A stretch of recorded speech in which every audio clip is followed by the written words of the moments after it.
আসসালামু আলাইকুম, স্বাগত জানাচ্ছি আরটিভি সন্ধ্যার সংবাদে। আপনাদের সঙ্গে আছি আমি ফারিয়া শারমিন এবং একই সাথে রয়েছে আমি নুসরাত সুজানা।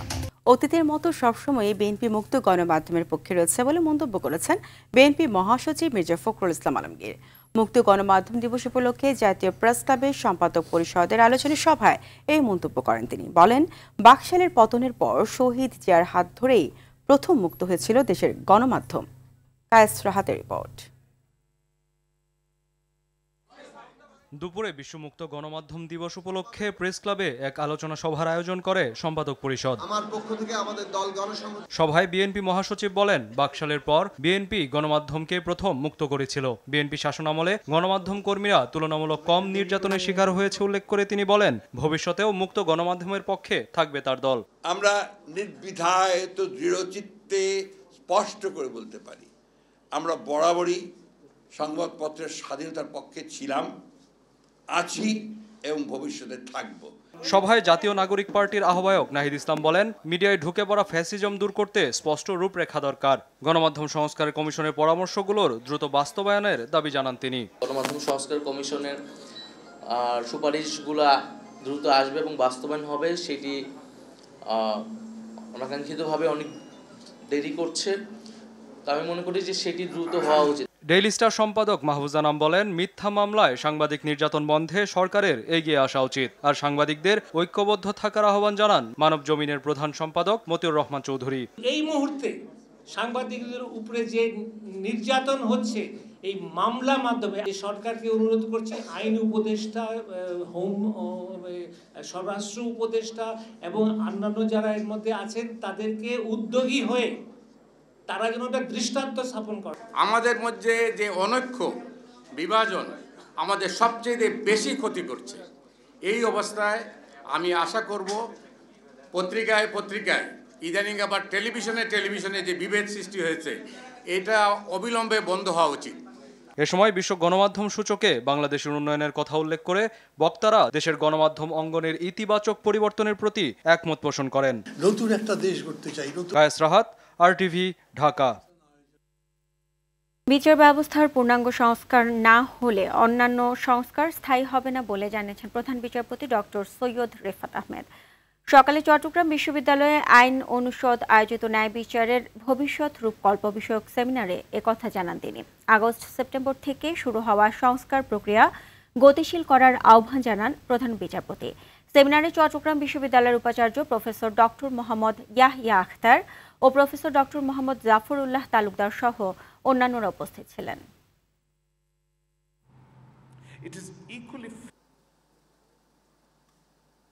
বহু মাত্রিক একটা সেক্টরাল সংস্কার প্রক্রিয়া চলছে এবং বহু আপনার রেকমেন্ডেশনস ও প্রপোজাল রাখা হয়েছে। তবে আমি মনে করি বিচার ব্যবস্থার যদি পূর্ণাঙ্গ সংস্কার না হয়, অন্যান্য সংস্কার প্রক্রিয়ার স্থায়িত্ব বজায় থাকবে না। নারী সংস্কার কমিশনের বিতর্কিত সাংঘর্ষিক বিষয়ে পর্যালোচনায় বিশেষজ্ঞ কমিটি চেয়ে হাইকোর্টে রিট করেছেন সুপ্রিম কোর্টের আইনজীবী রওশন আলী। একই সঙ্গে রিট নিষ্পত্তি না হওয়া পর্যন্ত কমিশনের সুপারিশ বাস্তবায়ন না করার নির্দেশনা চেয়েছেন তিনি।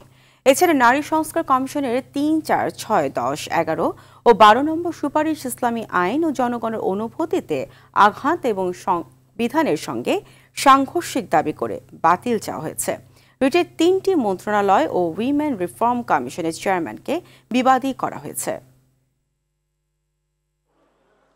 বর্তমান ইন্টারিম গভর্নমেন্টের পিরিয়ডে কিছু কিছু বিষয়কে বাস্তবায়ন করতে হবে, সেই জায়গায় আমাদের আপত্তি রয়েছে যে যদি এই সংস্কার কমিশনের ইসলামিক স্কলার পাশাপাশি সংবিধান বিশেষজ্ঞ এবং যারা সাধারণ নাগরিক রয়েছেন তাদের রিপ্রেজেন্টেশন না নিয়ে, তাদের মতামত না থাকার প্রেক্ষিতেই কিন্তু এই সমস্যাগুলোর উৎপত্তি হয়েছে।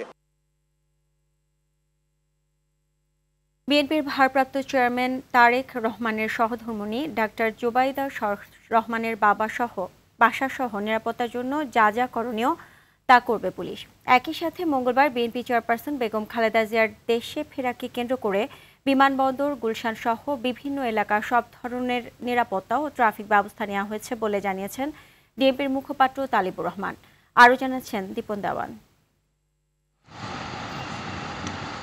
চিকিৎসার জন্য গেল ৮ জানুয়ারি কাতারের আমিরের পাঠানো বিশেষ বিমানে করে লন্ডনে যান বিএনপি চেয়ারপারসন বেগম খালেদা জিয়া। 4 মাস চিকিৎসা শেষে এয়ার অ্যাম্বুলেন্সে করে মঙ্গলবার সকালে দেশে ফেরার কথা রয়েছে 3 বারের এই প্রধানমন্ত্রীর।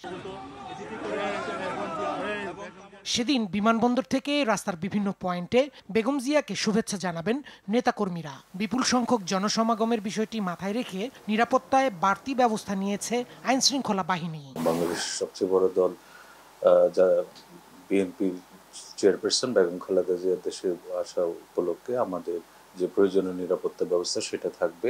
যেহেতু এখানে নিরাপত্তা ব্যবস্থার পাশাপাশি ট্রাফিক ব্যবস্থাও জরুরি, এক্ষেত্রে সার্বিক দিক বিবেচনা করে আমাদের প্রয়োজনীয় প্রস্তুতি থাকবে। দেশে ফিরে ধানমন্ডিতে বাবার বাসায় থাকবেন তারেক রহমানের সহধর্মিণী ডাক্তার জোবাইদা রহমান। তার জীবনের নিরাপত্তা ঝুঁকি থাকায় বাসাটিতে আর্চওয়ে স্থাপন সহ পুলিশি পাহারা এবং যাতায়াতের সময় গানম্যান ও পুলিশ প্রোটেকশনে বিএনপির আবেদনের পরিপ্রেক্ষিতে ব্যবস্থা নিয়েছে ডিএমপি। দীপন দেওয়ান, RTV, ঢাকা। নির্বাচন কত তাড়াতাড়ি হচ্ছে তা জানতে চেয়েছে রাশিয়া। বিএনপি মহাসচিবের সঙ্গে বাংলাদেশে নিযুক্ত রাশিয়ার রাষ্ট্রদূতের সাক্ষাতের পর কথা জানান বিএনপির স্থায়ী কমিটির সদস্য আমির খসরু মাহমুদ চৌধুরী। আর জাতীয় প্রেস ক্লাবের সামনে এক প্রতিবাদ সমাবেশে দলের সিনিয়র যুগ্ম মহাসচিব রুহুল কবির রিজভী বলেন, জনগণের সঙ্গে কানামাছি খেলে সরকার সন্দেহের সৃষ্টি করছে। জানাচ্ছেন খান আলামিন। বিএনপি মহাসচিব মির্জা ফখরুল ইসলাম আলমগীরের সঙ্গে সাক্ষাৎ করেছেন বাংলাদেশে নিযুক্ত রাশিয়ান রাষ্ট্রদূত আলেকজান্ডার গ্রিগোরিভিচ খোজিন। গুলশানে বিএনপি চেয়ারপারসনের রাজনৈতিক কার্যালয়ে অনুষ্ঠিত বৈঠকে বিএনপির স্থায়ী কমিটির সদস্য ও চেয়ারপারসন ফরেন অ্যাফেয়ার্স অ্যাডভাইজারি কমিটির সদস্য আমির খসরু মাহমুদ চৌধুরী, সাংগঠনিক সম্পাদক ও চেয়ারপারসন পররাষ্ট্রনীতি বিষয়ক বিশেষ সহযোগী উপদেষ্টা কমিটির সদস্য শামা ওবায়েদ উপস্থিত ছিলেন। বৈঠকে দুই দেশের স্বার্থ সংশ্লিষ্ট বিষয় নিয়ে আলোচনা হয়। পরে ব্রিফিংয়ে আমির খসরু মাহমুদ চৌধুরী জানান, নির্বাচনের সময়সীমা, ভবিষ্যতে রাজনৈতিক সরকারের সঙ্গে কি ধরনের সম্পর্ক হবে এসব বিষয়ে আলোচনা হয়েছে বৈঠকে। বাংলাদেশের নির্বাচন নিয়েও বলেছেন যে নির্বাচন কত তাড়াতাড়ি হতে যাচ্ছে। রাশিয়া তো একটা এনার্জি রিচ কান্ট্রি, সুতরাং এই ক্ষেত্রে আমাদের দুই দেশের মধ্যে কি কোঅপারেশন হতে পারে আগামী দিনে সেটা আলোচনা হয়েছে। একই স্থানে বিএনপি মহাসচিব মির্জা ফখরুল ইসলাম আলমগীরের সঙ্গে সাক্ষাৎ করেন বাংলাদেশে নিযুক্ত জাপানের রাষ্ট্রদূত সাইদা শিনিইচি। এ বৈঠকে আমির খসরু মাহমুদ চৌধুরী ও শামা ওবায়েদ উপস্থিত ছিলেন। এদিকে বিএনপি চেয়ারপারসন বেগম খালেদা জিয়ার ভাগ্নে ও নীলফামারী 1 আসনের সাবেক সংসদ সদস্য শাহরিন ইসলাম তুহিনের বিরুদ্ধে দায়ের করা মামলা প্রত্যাহার ও তার নিঃশর্ত মুক্তির দাবিতে জাতীয় প্রেস ক্লাবের সামনে বিক্ষোভ ও প্রতিবাদ সমাবেশে যোগ দেন দলের সিনিয়র যুগ্ম মহাসচিব রুহুল কবির রিজভী। এ সময় তিনি বলেন, জনগণের সঙ্গে অন্তর্বর্তী সরকার কানামাছি খেলে সন্দেহের সৃষ্টি করছে। আপনার সরকারের ভেতর থেকে মনে হয় তারা কেউ নির্বাচন চায় না, একটা মূলা ঝুলিয়ে রাখার চেষ্টা করছে। ডিসেম্বরে না হলে ফেব্রুয়ারিতে না হলে জুনে এইরকম নানা কথা বলছেন, কিন্তু কেউ সুনির্দিষ্টভাবে বলছেন না অমুক মাসেই নির্বাচন হবে, এবং সেই জন্য প্রয়োজনীয় পদক্ষেপ এই সরকার থেকে নেই। ফ্যাসিবাদের দোসররা প্রশাসনে থেকে গিরগিটির মতো রং বদলাচ্ছে অভিযোগ করে রিজভী বলেন, গণতান্ত্রিক প্রতিষ্ঠান গড়তে না দিতেই তারা চক্রান্ত করে বেড়াচ্ছে। এই যে আপনার সরকারের টাল বাহানা। খান আলামিন, RTV, ঢাকা। বিএনপির ভারপ্রাপ্ত চেয়ারম্যান তারেক রহমান সহ 11 আগস্ট গ্রেনেড হামলা মামলায় 49 আসামি খালাসের বিরুদ্ধে রাষ্ট্রপক্ষের করা আবেদনের শুনানি মঙ্গলবার। বিচারপতি জুবায়ের রহমান চৌধুরীর নেতৃত্বে 3 সদস্যের আপিল বেঞ্চ এ আদেশ দেন। আপিল বিভাগ জানান, মামলার গুরুত্ব অনুসারে এই শুনানিতে প্রধান বিচারপতির উপস্থিত থাকাটা গুরুত্বপূর্ণ। আদালতে আসামি পক্ষে ছিলেন আইনজীবী SM শাহজাহান। 2004 সালে রাজধানীর বঙ্গবন্ধু অ্যাভিনিউয়ে আওয়ামী লীগের সমাবেশে গ্রেনেড হামলায় নিহত হন 24 জন, আহত হন অন্তত 4 শতাধিক। আজকের অনারেবল প্রিজাইডিং জাজ সাহেব বললেন যে এই মামলার গ্র্যাভিটি এবং গুরুত্ব ইত্যাদি বিবেচনা করে আমরা যেটা মনে করছি সেটা হলো যে যদি অনারেবল চিফ জাস্টিস সাহেবের প্রেজেন্সে উনি যদি বেঞ্চ প্রিজাইড করেন, যদি ওনার প্রেজেন্সে হয়, তাহলে আমার মনে হয় যে এটা ভালো হবে, এটা উনি বললেন। বলে এটা অ্যাডজার্ন করলেন, and it will appear on the next Tuesday when we think and we expect our honorable chief justice will be available. মিয়ানমারে মানবিক করিডোর নিয়ে কারোর সঙ্গে কোনো চুক্তি হয়নি বলে জানিয়েছেন জাতীয় নিরাপত্তা উপদেষ্টা ডক্টর খলিলুর রহমান। আর পররাষ্ট্র উপদেষ্টা তৌহিদ হোসেন বলেছেন, রোহিঙ্গাদের প্রত্যাবাসনে রোড ম্যাপ জরুরি। সকালে এক সেমিনারে এসব কথা বলেন তারা। আতিকা রহমানকে সঙ্গে নিয়ে আরও জানাচ্ছেন অরণ্য Gafur. Repatriation of Rohingyas in Bangladesh, Strategic Complication on Regional Security বিষয়ক সেমিনারের আয়োজন করে বাংলাদেশ ইউনিভার্সিটি অব প্রফেশনালস ও সশস্ত্র বাহিনী বিভাগ। এতে জাতীয় নিরাপত্তা উপদেষ্টা বলেন, মানবিক করিডোরের নামে মিয়ানমারের সঙ্গে যুক্তরাষ্ট্রের হয়ে প্রক্সি যুদ্ধে জড়াবে না বাংলাদেশ, তবে মানবিক চ্যানেল নিয়ে আলোচনা হতে পারে। আমরা মানবিক করিডোর নিয়ে কোনো আলোচনা করিনি, কোনো চুক্তি বা সমঝোতাও করিনি। এটা মানবিক করিডোর নয়, জাতিসংঘ বলেছে এটা মানবিক চ্যানেল। করিডোর আর চ্যানেল আলাদা জিনিস।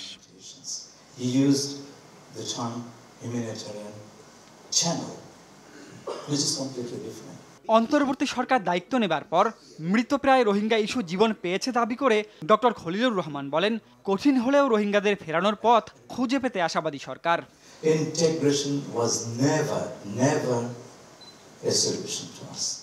রোহিঙ্গাদের একত্রীকরণ নয়, বরং প্রত্যাবাসনই একমাত্র সমাধান।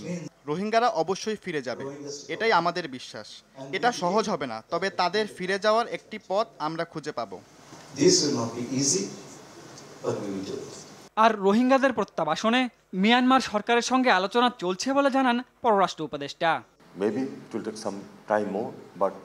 হয়তো বেশি সময় লাগবে, কিন্তু আমাদের কূটনীতি ও আলাপ আলোচনার মাধ্যমে এগোতে হবে। হয়তো কূটনীতির চেয়েও বেশি কিছু লাগবে, কিন্তু রোহিঙ্গাদের ফেরার বিষয়ে একটা রোডম্যাপ থাকা আবশ্যক। We must have the roadmap how all these people can go back. এ বিষয় নিয়ে গুজব না ছড়াতে দেশবাসীর প্রতি আহ্বান জানান নিরাপত্তা ও পররাষ্ট্র উপদেষ্টা। Smuggling activities and just take on their life. This is not going to happen. Aranya Gafur, TV, Dhaka. কোরবানির ঈদ সামনে রেখে একটি স্থায়ী ছাড়াও 11টি অস্থায়ী হাটের পরিকল্পনা করছে ঢাকা দক্ষিণ সিটি। তবে জনভোগান্তি রোধে আফতাবনগর ও মেরাদিয়ায় অস্থায়ী হাট বসানোর উপর নিষেধাজ্ঞা দিয়েছে হাইকোর্ট।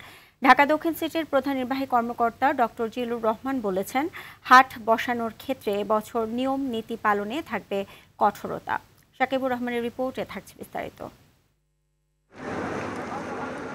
কুরবানির ঈদকে কেন্দ্র করে প্রতি বছর ঢাকা দক্ষিণ সিটি কর্পোরেশন সারুলিয়ায় একটি স্থায়ী সহ অস্থায়ী হাটের অনুমতি দেয়। এবারও 11টি হাটের জন্য দরপত্র প্রকাশ করেছে তারা।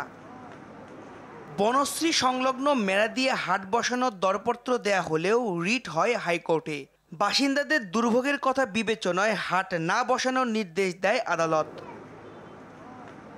ঠিক একইভাবে এলাকাবাসীর দুর্ভোগের কথা চিন্তায় রিট আবেদনের প্রেক্ষিতে আফতাবনগর হাটের দরপত্র স্থগিত করে দেয় হাইকোর্ট।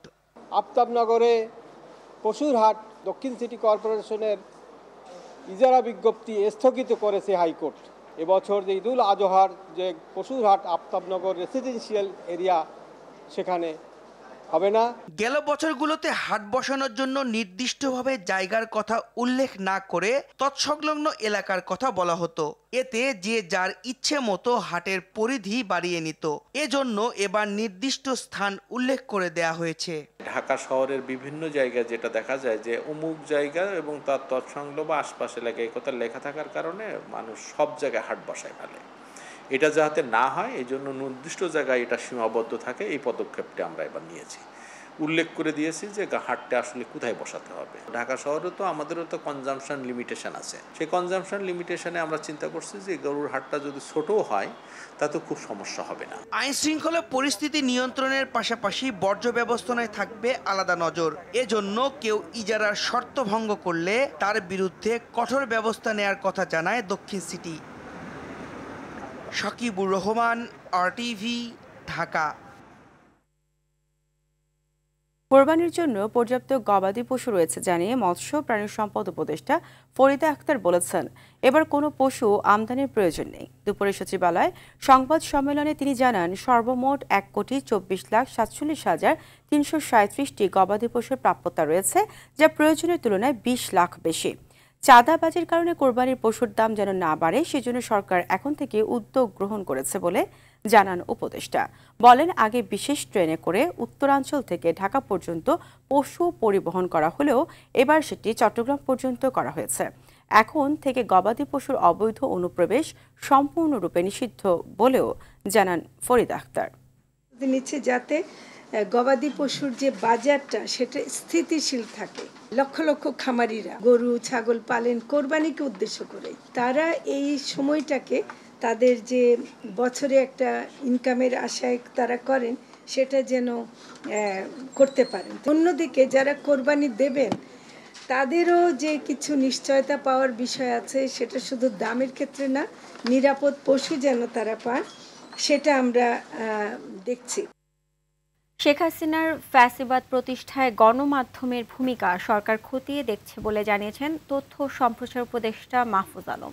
এ সময় পেশার স্বাধীনতার পাশাপাশি দেশ, সমাজ ও জাতির প্রতি গণমাধ্যমের দায়িত্বশীল ভূমিকা আশা করেন উপদেষ্টা। জানান, সাংবাদিকতা সুরক্ষা আইন তৈরির কাজ চলছে। মাহিনা আরাফাতের রিপোর্টে থাকছে বিস্তারিত। বিশ্ব মুক্ত গণমাধ্যম দিবস উপলক্ষে রাজধানীর ধানমন্ডির মাইডাস সেন্টারে ইউনেস্কো ও সুইডিশ এম্বাসির সহযোগিতায় নতুন বাংলাদেশ সাহসী সাংবাদিকতা শীর্ষক সেমিনারের আয়োজন করে ট্রান্সপারেন্সি ইন্টারন্যাশনাল বাংলাদেশ টিআইবি। সেমিনারে দেশের সাংবাদিকতার নানা সংকটের কথা তুলে ধরেন বক্তারা। গণমাধ্যমের স্বাধীনতা নিশ্চিতের জন্য একই মালিকানায় একাধিক গণমাধ্যম নিষিদ্ধকরণ, আর্থিক নিরাপত্তা নিশ্চিত সহ মৌলিক কাঠামোগত সংস্কার প্রয়োজন বলে মনে করেন গণমাধ্যম সংস্কার কমিশনের প্রধান। সাংবাদিকদের বেতন ভাতার কথা যেমন বলেছি, তেমনি গণমাধ্যম যাতে একটা টেকসই ব্যবসার মডেল উদ্ভাবন করতে পারে, একটা টেকসই ব্যবস্থায় তাদের ব্যবসা পরিচালনা করতে পারে, সেজন্যও কতগুলো নীতিগত সিদ্ধান্ত নেওয়ার জন্য সুপারিশ করেছি সরকারের কাছে। সংস্কার কমিশনের আলোচনায় স্টেক হোল্ডারদের যুক্ত করার উপর গুরুত্ব আরোপ করেন টিআইবির নির্বাহী পরিচালক। অন্তর্বর্তীকালীন সরকার ইন্ডিয়া রিফর্ম কমিশনের কাছে লাইক আদার রিফর্ম কমিশনস তারা চেয়েছে যে শর্ট টার্মে ডুয়েবল, স্বল্প মেয়াদে করণীয় করা যায় বাস্তবায়নযোগ্য একটা তালিকা দেওয়ার জন্য সেই তালিকাটা আপনাদের হস্তান্তর করা হয়েছে। সাংবাদিকতা সুরক্ষা আইন পাশের আশ্বাস দিয়ে অনুষ্ঠানে তথ্য উপদেষ্টা বলেন, সাংবাদিকদের বেতন কাঠামো তৈরির চেষ্টা করছে সরকার। সুনির্দিষ্ট অপরাধ ছাড়া কোনো সাংবাদিকের বিরুদ্ধে মামলা না করার আহ্বান জানান তিনি। এই গত 15 বছরে একটা ফ্যাক্ট ফাইন্ডিং দরকার আছে, প্রত্যেকটা হাউস কিভাবে ডেভেলপ করছে এবং ওরা আসলে সাংবাদিকদের সাথে কিভাবে আচরণ করছে, সাংবাদিকরা কতটুকু আন্ডার ডিউরেস যেটাকে বলে প্রেশারের ভিতরে ছিল কি ছিল না, এবং কোন কোন হাউস কি নীতিমালা অবলম্বন করছে এবং ওইটা কিভাবে বাংলাদেশের ডেমোক্রেসি ডেটোরিয়েট করছে, এটা আমাদের আসলে জানা দরকার এবং বাংলাদেশের জনগণ এটাও জানতে চায়। রাজনৈতিক দলগুলোর ঐক্যমত্য ছাড়া গণমাধ্যমের স্বাধীনতা নিশ্চিত করা সম্ভব না বলেও সে সময় মন্তব্য করেন তথ্য উপদেষ্টা। মানে একটা অভিযোগ যেটা সত্য, সেই অভিযোগ কিন্তু। মাহিনা আরাফাত, RTV, ঢাকা। প্রধান উপদেষ্টার বিশেষ সহকারী ফয়াজ আহমেদ তৈয়ব জানিয়েছেন, আগামী জাতীয় নির্বাচনকে কেন্দ্র করে দেশের সবচেয়ে বড় সাইবার হামলার আশঙ্কা রয়েছে। আগারগাঁওয়ে আইসিটি টাওয়ারে জেলা তথ্য কর্মকর্তাদের নিয়ে আয়োজিত digital verification and fact checking বিষয়ক প্রশিক্ষণ কর্মশালায় তিনি এই কথা জানান। তিনি বলেন, আগামী জাতীয় নির্বাচনকে কেন্দ্র করে ইতিহাসের সবচেয়ে বেশি ভুয়া তথ্য গুজব ছড়ানোর চেষ্টা হবে। দেশের সবচেয়ে বড় সাইবার হামলার আশঙ্কা রয়েছে। এখন থেকে এইসব সাইবার হুমকি মোকাবিলায় সরকারের কর্মকর্তাদের প্রস্তুত থাকার নির্দেশ দেওয়া হয়েছে বলেও জানান ফয়াজ আহমেদ তৈয়ব।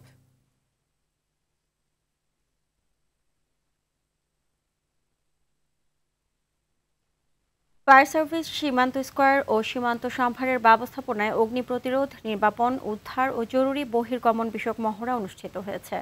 সকালে জিগাতলায় মার্কেটটিতে আগুন লাগলে তাৎক্ষণিক কিভাবে রক্ষা পাওয়া যাবে মহড়ায় সে বিষয়ে প্রশিক্ষণ দেওয়া হয়। সঙ্গে আগুন দ্রুত নির্বাপন করতে কী কী ব্যবস্থা গ্রহণ করা হয় সে বিষয়েও শেখানো হয়।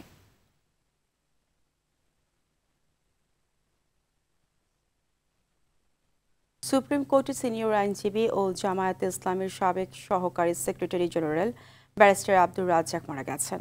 ইন্না লিল্লাহি ওয়া ইন্না ইলাইহি রাজিউন। বিকেল 4:30টায় রাজধানীর ইবনে সিনা হাসপাতালে শেষ নিঃশ্বাস ত্যাগ করেন তিনি। ক্যান্সার আক্রান্ত আব্দুর রাজ্জাক গত 19 এপ্রিল সেখানে ভর্তি হন। অবস্থার অবনতি হলে আইসিইউতে চিকিৎসা দেওয়া হয়। পতিত আওয়ামী লীগ সরকারের সময় আন্তর্জাতিক অপরাধ ট্রাইব্যুনালের জামায়াত নেতাদের প্রধান আইনজীবী ছিলেন ব্যারিস্টার রাজ্জাক। 2013 সালের দেশ ত্যাগ করেন তিনি। বিদেশে থাকা অবস্থায় 2019 সালের জামায়াত ইসলামী থেকে পদত্যাগ করে আমার বাংলাদেশ পার্টিতে প্রধান উপদেষ্টা হিসেবে যোগ দেন। অসুস্থতার কারণে সে পদও ছেড়ে দেন তিনি। দীর্ঘ 11 বছর পর গেল ডিসেম্বরে দেশে ফিরেন ব্যারিস্টার রাজ্জাক। আজ বাদ এশা ধানমন্ডির তাকুয়া মসজিদে এবং কাল বেলা 11টায় সুপ্রিম কোর্ট প্রাঙ্গণে ব্যারিস্টার আব্দুর রাজ্জাকের জানাজা অনুষ্ঠিত হবে। যশোরে আলাদা সড়ক দুর্ঘটনায় 2 জনের মৃত্যু হয়েছে। সকালে ছিকরগাছায় রাস্তা পারাপারের সময় ইজি বাইকের ধাক্কায় প্রাণ হারায় আনিকা নামের এক শিশু। চৌগাছায় মালবাহী ট্রলির সাথে সিএনজির মুখোমুখি সংঘর্ষে সেলিম রেজা নামে এক যাত্রী নিহত হন। এদিকে যশোর সদর উপজেলার তীরের হাট গ্রামে বিদ্যুৎস্পৃষ্ট হয়ে মৃত্যু হয়েছে এক আনসার সদস্যের। ব্রাহ্মণবাড়িয়ার কসবায় ট্রাকের সাথে মোটরসাইকেলের সংঘর্ষে সজিবুল ইসলাম নামের এক ফায়ার সার্ভিস কর্মী নিহত হয়েছেন। শেরপুরের নালিতা বাড়িতে ট্রাক ও ইজিবাইকের মুখোমুখি সংঘর্ষে ঘটনাস্থলেই মারা যান ইজিবাইক চালক তজমুদ্দিন। এ সময় ইজিবাইকের 5 যাত্রী গুরুতর আহত হন।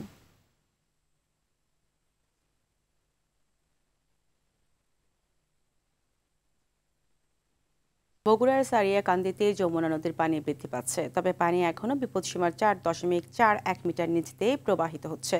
বগুড়া জেলা পানি উন্নয়ন বোর্ডের নির্বাহী প্রকৌশলী নাজমুল হক জানান, উজানে ভারী বৃষ্টিপাতের কারণে যমুনা নদীতে পানি বেড়েছে, তবে খুব শীঘ্রই পানি বিপদসীমা অতিক্রম করার কোনো সম্ভাবনা নেই। এদিকে পানি বৃদ্ধির ফলে নাব্যতা সংকট কাটিয়ে যমুনা নদীর প্রাণ চাঞ্চলতা ফিরেছে। বন্ধ হয়ে যাওয়া নৌঘাটগুলো চালু হয়েছে। ভোর থেকে শুরু করে গভীর রাত পর্যন্ত খেয়াঘাটগুলো এখন যাত্রীদের পদচারণায় মুখরিত হয়ে উঠেছে। যমুনা নদীতে জেগে ওঠা ডুবোচরগুলো পুনরায় ডুবতে শুরু করেছে। প্রকাশ্যে চাঁদাবাজি চলছে ঝিনাইদহের কালীগঞ্জ শহরে। পণ্যবাহী ট্রাক, ইজি বাইক, রিকশা ও ভ্যান থেকে টোলের নামে তোলা হচ্ছে লাখ লাখ টাকা। নানা রঙের স্লিপ দিয়ে এই টাকা তোলা হয়। দাবি করা টাকা দিতে ব্যর্থ হলে যানবাহনের চালকদের নানাভাবে হয়রানি করা হয় বলে অভিযোগ করেন ভুক্তভোগীরা।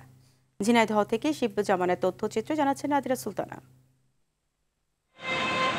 ঝিনাইদহের কালীগঞ্জ শহরের প্রবেশ পথগুলোতে প্রতিদিন সকাল থেকে সন্ধ্যা পর্যন্ত পণ্যবাহী ট্রাক, ইজি বাইক, রিকশা ও ভ্যান থেকে টোলের নামে এভাবে তোলা হচ্ছে চাঁদা। শহরের বৈশাখী তেল pump, main bus stand, Kotchandpur rail gate, Naldanga road ও হাসপাতাল রোডে প্রতিদিনই পৌরসভার নাম ভাঙিয়ে লাখ লাখ টাকা আদায় করা হচ্ছে। ভ্যানের লাইসেন্স নেই, তাদের থেকে 10 টাকা নিই, আর যাদের লাইসেন্স আছে তাদের কোনো টাকা নিই না। আর আলম সাধু, নসিমন, করিমন ওইটাতে 20 টাকা করে নিই। অনেকে ভাবে এটা চাঁদাবাজি, আসলে তো এটা চাঁদাবাজি না। এই ক্ষেত্রে পৌর প্রশাসনের কাছে আমাদের দাবি থাকবে যে আমাদের যেন একটা আইডি কার্ড থাকে। স্বল্প আয়ের এসব মানুষের কাছ থেকে প্রতিদিন এভাবে চাঁদা আদায় করায় যাত্রী ও যানবাহন চালকদের মধ্যে ক্ষোভ বিরাজ করছে। এখানে ঘটনার টোল আদায় করছে পৌরসভা ইজারা দিয়ে, সেই হিসেবে টোল আদায় করছে। ভাই বলছে যে টাকা দাম কিসের টাকা? টাকা আছে পৌরসভার টাকা, আমি পৌরসভার টাকা আমি দিই না, আমি চলে আসছি। তবে এ ব্যাপারে ক্যামেরার সামনে কথা বলতে রাজি হননি কালীগঞ্জ থানার ওসি। চাঁদা আদায় বন্ধে দ্রুত ব্যবস্থা নেওয়ার দাবি স্থানীয় চালকদের। নাদিরা সুলতানা, RTV। পতিত আওয়ামী লীগ সরকারের আমলে প্রশাসনের ক্ষমতা খাটিয়ে নিজ প্রতিষ্ঠানের চেয়ারম্যান পদ থেকে জসিমউদ্দিন নামের এক ব্যবসায়ীকে সরিয়ে দিয়েছে ওই প্রতিষ্ঠানেরই ব্যবস্থাপনা পরিচালক বিল্লাল হোসেন। এমন অভিযোগ করে ব্যবসায়ী জসিমউদ্দিন বলেন, প্রতিষ্ঠানের এমডি সম্পূর্ণ নিয়ম বহির্ভূতভাবে তাকে চেয়ারম্যানের পদ থেকে সরিয়ে আওয়ামী লীগ নেতা ও চেয়ারম্যান লিয়াকত আলীকে চেয়ারম্যান বানিয়েছেন। হয়রানিমূলক মিথ্যা মামলায় জড়িয়ে অন্তত 5 কোটি টাকা আত্মসাৎ করার অভিযোগ করেন তিনি। দুপুরে রাজধানীর সেগুনবাগিচায় ক্রাইম রিপোর্টস অ্যাসোসিয়েশনের সংবাদ সম্মেলনে এসব অভিযোগ করেন ভুক্তভোগী ব্যবসায়ী জসিমউদ্দিন। কাশ্মীরে হামলার পর টানা 10 দিনের মতো সীমান্তে গোলাগুলি করেছে পাক ভারত সেনারা। চরম উত্তেজনার মধ্যে রাজস্থানের সীমান্ত থেকে এক পাকিস্তানি রেঞ্জারকে আটকের দাবি করেছে বিএসএফ। এদিকে আবারও ভারতে পারমাণবিক অস্ত্র ব্যবহারের হুমকি দিল পাকিস্তান। পাশাপাশি ভারত বন্দর ব্যবহারে নিষেধাজ্ঞা দেওয়ার পর এবার ভারতীয় জাহাজের উপর নিষেধাজ্ঞা দিল পাকিস্তান। অন্যদিকে ভারতকে $131 মিলিয়ন সামরিক সরঞ্জাম দেওয়ার অনুমোদন দিয়েছে যুক্তরাষ্ট্র। বিস্তারিত রাকিব হাসানের রিপোর্টে।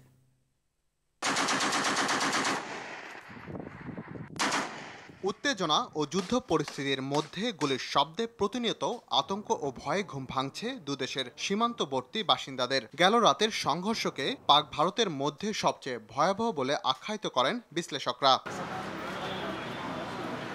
এমন অবস্থায় ভারতের সঙ্গে যুদ্ধের আশঙ্কায় প্রস্তুতি নিচ্ছে পাকিস্তান শাসিত আজাদ কাশ্মীর। সম্ভাব্য এই যুদ্ধকে সামনে রেখে নিয়ন্ত্রণ রেখার কাছাকাছি বিভিন্ন দুর্গম এলাকায় খাবারের সরবরাহ বাড়িয়েছে দেশটি। এছাড়া জরুরি প্রয়োজন মেটাতে গঠন করা হয়েছে 100 কোটি রুপির জরুরি তহবিলও। এদিকে রাজস্থানের আন্তর্জাতিক সীমান্ত থেকে এক পাকিস্তানি রেঞ্জারকে আটকের দাবি করেছে বিএসএফ, তবে তার পরিচয় প্রকাশ করা হয়নি। এর আগে গত 23 এপ্রিল বিএসএফ এর কনস্টেবল পুনম কুমার শাহকে আটক করে পাকিস্তান। সাম্প্রতিক সন্ত্রাসী হামলার ঘটনাকে ভারতের মোদী সরকারের রাজনৈতিক কৌশল বলে আখ্যায়িত করেছেন পাক প্রতিরক্ষা মন্ত্রী খাজা মোহাম্মদ আসিফ।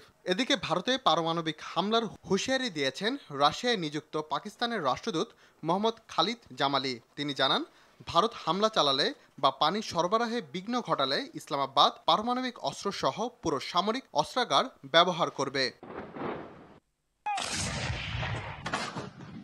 পাশাপাশি পাকিস্তানি পতাকাবাহী জাহাজের ওপর বন্দর ব্যবহারের নিষেধাজ্ঞার পর এবার ভারতীয় জাহাজের ওপরও একই ঘোষণা দিয়েছে ইসলামাবাদ। অন্যদিকে ইন্দো প্যাসিফিক অঞ্চলে যৌথ নিরাপত্তা ও সামুদ্রিক সচেতনতা বৃদ্ধির লক্ষ্যে ভারতকে $131 মিলিয়ন সামরিক সরঞ্জাম ও লজিস্টিক সহায়তা দেওয়ার একটি প্রস্তাব সম্প্রতি অনুমোদন করেছে মার্কিন state department. Rakib Hasan, RTV। এবার পোপের পোশাকে নিজের ছবি পোস্ট করে আলোচনায় মার্কিন president Donald Trump. Roman Catholic খ্রিস্টানদের ধর্মীয় গুরু পোপ হওয়ার ইচ্ছা প্রকাশের কয়েকদিন পর এদিন পোপের পোশাক পরিহিত একটি ছবি নিজের সামাজিক মাধ্যম ট্রুথ সোশ্যালে শেয়ার করেন প্রেসিডেন্ট ট্রাম্প। স্থানীয় সময় শুক্রবার কৃত্রিম বুদ্ধিমত্তা বা AI দিয়ে তৈরি করা ছবিটি পোস্ট করেই মূলত আলোচনায় আসেন তিনি। এরপর মুহূর্তেই ভাইরাল হয় ছবিটি। পরে হোয়াইট হাউসের এক্স অ্যাকাউন্টেও শেয়ার করা হয় ট্রাম্পের সে ছবি। প্রকাশিত ছবিটিতে দেখা যায় পোপের পোশাকে গম্ভীর মুখে একটি চেয়ারে বসে আছেন ট্রাম্প, উঁচিয়ে আছেন ডান হাতের তর্জনী। অনেক নেটিজেনই ট্রাম্পের এই ছবি নিয়ে চটেছেন। অনেকে আবার ট্রাম্পকে পোপ ফ্রান্সিসের মৃত্যু নিয়ে উপহাস করার অভিযোগ করেছেন। একদিকে খাদ্য ও পানীয়র মতো নিত্যপণ্যের অভাব, অন্যদিকে প্রতিদিন বেড়ে চলছে হামলার তীব্রতা। ফিলিস্তিনের গাজায় গেল দুদিনে ইসরায়েলি বর্বরতায় প্রাণ হারালো শতাধিক ফিলিস্তিনি। এর মধ্যে শুধু অপুষ্টিতেই মৃত্যু হয়েছে 57 জনের, যার অধিকাংশই শিশু। দ্রুত ত্রাণ সহায়তা না পেলে উপত্যকাটিতে ক্ষুধার যন্ত্রণায় আরও হাজারখানেক মৃত্যুর আশঙ্কা করছে বিশ্ব খাদ্য সংস্থা। এদিকে গাজার পাশাপাশি হামলা বাড়ছে লেবাননেও, জানাচ্ছেন সামদানি প্রত্যয়। গাজা উপত্যকার রাফা সীমান্ত ক্রসিংয়ে ত্রাণ সামগ্রী নিয়ে এভাবেই অপেক্ষায় শতাধিক ট্রাক। মার্চের 2 তারিখ থেকে এক টুকরো রুটিও গাজায় ঢুকতে দেয়নি ইসরায়েলি বাহিনী। যেন শুধু বুলেটেই নয়, গাজাবাসীকে না খাইয়ে মারার চক্রান্ত করছেন নেতানিয়াহু। বাতাসে লাশের গন্ধ ভেসে বেড়ানো মৃত্যুপুরী গাজা উপত্যকায় বুলেটের পাশাপাশি ক্ষুধার যন্ত্রণাতেও মারা যাচ্ছে ফিলিস্তিনিরা। রোববার আল জাজিরা জানায়, অপুষ্টি ও ক্ষুধায় গেল দুদিনে প্রাণ হারিয়েছে অন্তত 57 জন, যার অধিকাংশই শিশু। আমাদের দিকে দেখুন, আমি 5 ঘন্টা দাঁড়িয়ে থেকে 1 প্লেট খাবার নিতে পেরেছি। আমরা আর কতদিন এভাবে না খেয়ে থাকবো? আমার পরিবারে এখন মাত্র 2 জন বেঁচে আছে, তারাও হয়তো ক্ষুধার যন্ত্রণায় মারা যাবে। যুদ্ধবিরতি লঙ্ঘন করে গাজায় দ্বিতীয় দফায় শুরু হওয়া হামলা প্রতিনিয়ত তীব্র থেকে তীব্রতর হচ্ছে। শনিবার সকাল থেকে বিভিন্ন প্রান্তে ইসরায়েলি হামলায় উপত্যকাটিতে নিহত হয়েছে কমপক্ষে 45 জন, আহত হয়েছে 1.5 শতাধিক। এদিকে গাজার পাশাপাশি লেবাননেও সমান্তালে হামলা করে যাচ্ছে ইসরায়েল। শনিবার দক্ষিণ লেবাননের বিভিন্ন এলাকায় একাধিক ড্রোন হামলা চালিয়েছে দেশটি, তবে হতাহতের প্রকৃত সংখ্যা জানা যায়নি। লেবাননের হিজবুল্লাহর সঙ্গে যুদ্ধবিরতির চুক্তি করলেও বিভিন্ন ছলচাতুরিতে তা লঙ্ঘন করে চলছে নেতানিয়াহু প্রশাসন। সামদানি প্রত্যয়, RTV। 2026 সালে T20 বিশ্বকাপ পর্যন্ত লিটন দাসকে অধিনায়কের দায়িত্ব দিয়েছে বাংলাদেশ ক্রিকেট বোর্ড BCB। আরব আমিরাত ও পাকিস্তানের বিপক্ষে T20 সিরিজ দিয়েই শুরু হচ্ছে তার অধিনায়কত্বের মিশন। এই দুই সিরিজকে সামনে রেখে 16 সদস্যের দলও ঘোষণা করেছে বিসিবি। তবে দলে নেই তাসকিন, মিরাজ ও নাসুম। বিস্তারিত মাহফুজুল ইসলামের রিপোর্টে। ক্রিকেটের শর্টার ফরম্যাটে দারুণ ছন্দে থাকা লিটন দাসেই আস্থা রেখেছে বিসিবি। আসন্ন আরব আমিরাত ও পাকিস্তানের বিপক্ষে টি-20 সিরিজ দিয়ে শুরু হবে এলকেডির 2026 বিশ্বকাপের পরিকল্পনা সাজানোর মিশন। ডেপুটি হিসেবে চমকের নাম শেখ মেহেদী। এই পার্টিকুলার এই সময়টুকুর জন্য শেখ মেহেদী তাকে ভাইস ক্যাপ্টেন হিসেবে মনোনয়ন দেওয়া হয়েছে। আমাদের ইচ্ছা আছে যে এভাবে আমরা হয়তো বিভিন্ন জনকে দেখার চেষ্টা করব এবং পাশাপাশি একজন অধিনায়কের আন্ডারে আরেকজন অধিনায়ককে গড়ে তোলার চেষ্টা থাকবে। এই দুই সিরিজের জন্য ঘোষিত 16 সদস্যের দলে আছেন 9 জন জেনুইন ব্যাটসম্যান, 2 জেনুইন স্পিনার স্কোয়াডে রেখেছে বিসিবি। পেস বোলার আছেন 5 জন। অভিজ্ঞতা প্রাধান্য দেওয়ায় দলে জায়গা পেয়েছেন শান্ত, তবে দলে জায়গা হয়নি মেহেদী মিরাজের। লোড ম্যানেজমেন্ট ও ইনজুরির কারণে দলে নেই তাসকিন। বোলারদের সাধারণত কোনো না ছোট বড় ইনজুরিতে পড়ে, তো সেখানে যেন লোড ম্যানেজমেন্টটা ঠিক এই পরবর্তীতে যে সিরিজটা আসতেছে তার জন্য কিন্তু পূর্ণাঙ্গভাবে ট্রেনার এবং বোলিং কোচের সঙ্গে থেকে তারা প্রস্তুতিটা নিতেও পারবে। আগামী 17 ও 19 মে শারজায় আরব আমিরাতের বিপক্ষে 2টি টি-20 খেলবে বাংলাদেশ। এরপর 25 মে ফয়সালাবাদ ও লাহোরে হবে পাকিস্তানের বিপক্ষে 5 ম্যাচের টি-20 সিরিজ। নিতেও পারবে সেখানেও যারা খেলবে না। মাহফুজুল ইসলাম, RTV, ঢাকা। সন্ধ্যার সংবাদ এ পর্যন্তই। রাতের সংবাদ 11:15টায় দেখার আমন্ত্রণ রইল। এতক্ষণ সাথে থাকার জন্য সবাইকে ধন্যবাদ। ধন্যবাদ।